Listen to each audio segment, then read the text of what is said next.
செல் சம்பந்தமான ஒரு சில கொஸ்டின் சொல்கிறேன், நோட் பண்ணிங்க. செல்லின் ஆற்றல் நிலையம் எதுன்னு சொல்லுங்கள்? மைட்டோகாண்ட்ரியா.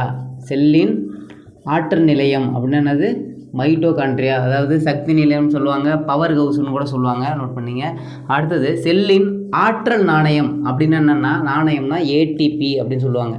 அதாவது அடினோசின் ட்ரைபாஸ்பேட் அப்படின்னு பேர். அடினோசின் ட்ரைபாஸ்பேட், சரியா? ஏடிபி பாஸ்பேட், ஓகேவா? செல்லின் ஆற்றல் நாணயம். அடுத்தது செல்லின் புரத தொழிற்சாலை அப்படின்னு என்னென்னு கேட்டிங்கன்னா ரைபோசோம்கள். சொல்லுங்கள், ரைபோசோம்கள். செல்லின் புரத தொழிற்சாலைனா ரைபோசோம்கள்.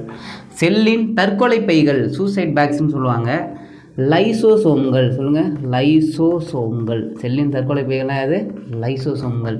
இது முக்கியமானது கேட்பாங்க. அதாவது பவர் ஹவுஸ்னு கூட இப்படியே தமிழ்லேயே கேட்டிருக்காங்க நிறைய கொஸ்டின். பவர் ஹவுஸ் என்ன அழைக்கப்படுவது எது? மைட்டோகாண்ட்ரியா, ஓகேவா?